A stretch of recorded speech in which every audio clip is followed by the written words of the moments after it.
Hello बच्चों, मैं Mandakini ma'am. कैसे हो आप लोग? आशा करती हूँ कि आप सभी लोग सकुशल और सुरक्षित होंगे और सरकार के निर्देशों का पालन करते होंगे। तो हम लोग आज हिंदी व्याकरण पढ़ने जा रहे हैं, जिसमें पहला अध्याय है भाषा, लिपि और व्याकरण, जिसे आज हम लोग पढ़ने जा रहे हैं। सबसे पहले हम जानेंगे भाषा क्या है। जैसा कि सभी जानते हैं कि मनुष्य एक सामाजिक प्राणी है, अतः हमें समाज में रहते हुए सभी के साथ जुड़े रहने के लिए भाषा की आवश्यकता पड़ती है। आज हम इसमें पढ़ेंगे भाषा क्या होती है, इसके कितने भेद होते हैं, मौखिक भाषा किसे कहते हैं, लिखित भाषा किसे कहते हैं, सांकेतिक भाषा किसे कहते हैं और इसका प्रयोग कहाँ कहाँ होता है, हमारे देश में कितनी तरह की भाषाएं बोली जाती है। साथ ही साथ हम यह भी जानेंगे कि व्याकरण के कितने भाग होते हैं। तो चलिए हम सबसे पहले शुरू करते हैं कि भाषा क्या है।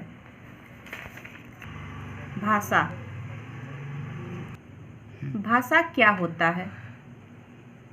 भाषा वह माध्यम है जिससे मनुष्य अपनी बातों और भावों को दूसरों तक पहुंचाता है।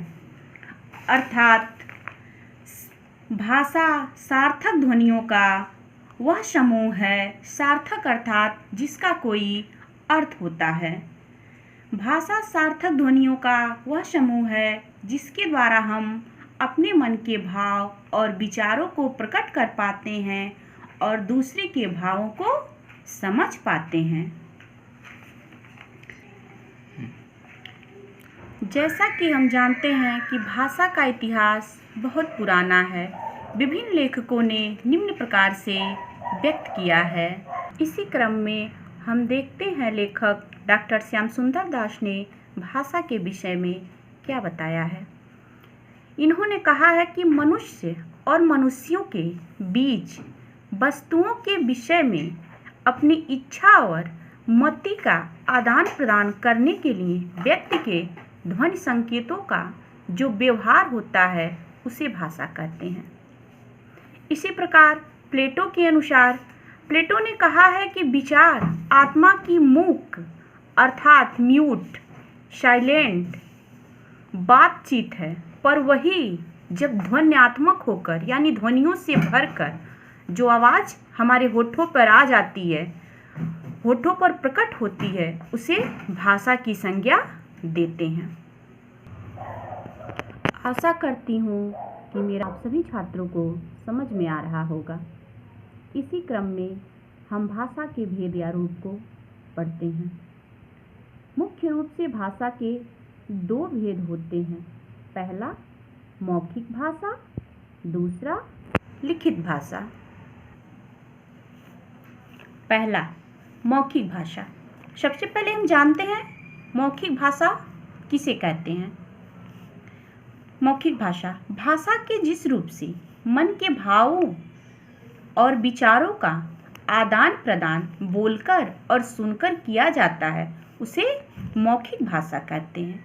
जैसे टेलीफोन, दूरदर्शन, भाषण, वार्तालाप, नाटक, रेडियो आदि मौखिक भाषा के उदाहरण हैं। अर्थात मन के भावों का आदान प्रदान जब हम बोलकर और सुनकर करते हैं उसी को मौखिक भाषा कहते हैं। जब व्यक्ति आमने सामने या फोन पर बात करता है अथवा नेताजी भाषण देते हैं तो इनमें प्रयुक्त भाषा मौखिक होती है। दूसरा लिखित भाषा। लिखित भाषा किसे कहते हैं? भाषा का वह रूप जिसमें एक व्यक्ति अपने विचार या मन के भाव लिखकर प्रकट करता है और दूसरा व्यक्ति पढ़कर उसकी बात समझता है, लिखित भाषा कहलाती है। जैसे पत्र, लेख, पत्रिका, कहानी लेखन, समाचार पत्र आदि।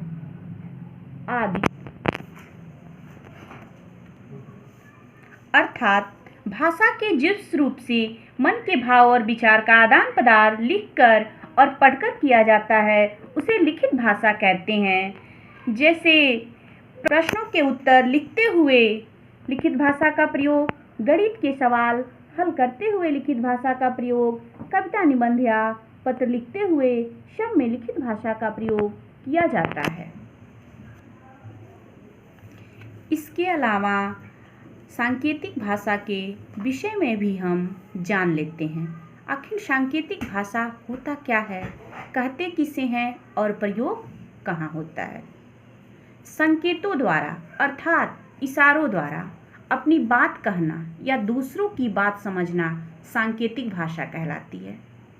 जैसे संकेत के माध्यम से यातायात नियंत्रित करता सिपाही, मुखबधिर यानी बहरे और गूंगे व्यक्तियों की वार्तालाप आदि सांकेतिक भाषा का उदाहरण है। अर्थात जब कोई व्यक्ति अपने भाव या विचारों को बिना बोले व लिखे केवल संकेत से व्यक्त करता है, वह भाषा सांकेतिक कहलाती है। आइए अब जानते हैं कि हमारे देश में कौन कौन सी भाषाएं बोली जाती है और कितनी भाषाओं को हमारे भारतीय संविधान में मान्यता प्राप्त है। भारत की विभिन्न भाषाएं। भारतीय संविधान में केवल 22 भाषाओं को मान्यता प्राप्त है, जिनमें निम्न भाषाएं सम्मिलित हैं: हिंदी, असमिया, गुजराती, पंजाबी, सिंधी, मराठी, कश्मीरी, बांग्ला, उड़िया, तमिल, उर्दू, मलयालम, तेलुगु, नेपाली, कन्नड़, कोंकणी, संस्कृत, डोगरी, संथाली, बोडो, मणिपुरी, मैथिली। भारत के विभिन्न क्षेत्रों में विभिन्न भाषाएं बोली जाती हैं। इसी क्रम में जानते हैं कि हमारे उत्तर प्रदेश में कौन सी भाषाएं बोली जाती हैं। उत्तर प्रदेश में हिंदी और उर्दू, साथ ही में भोजपुरी का भी प्रयोग होता है। हमारे उत्तर प्रदेश से सटे राज्य बिहार में हिंदी, मैथिली और उर्दू बोली जाती है। उत्तराखंड में हिंदी, उर्दू, पंजाबी और नेपाली भाषाएं बोली जाती हैं। तो बच्चों, इसी क्रम में सभी राज्यों में अलग अलग भाषाएं बोली जाती है। हर राज्य की अपनी अपनी भाषा होती है। तो बच्चों, अभी तक हमने भाषा के बारे में पढ़ा, उसके प्रकारों के बारे में पढ़ा।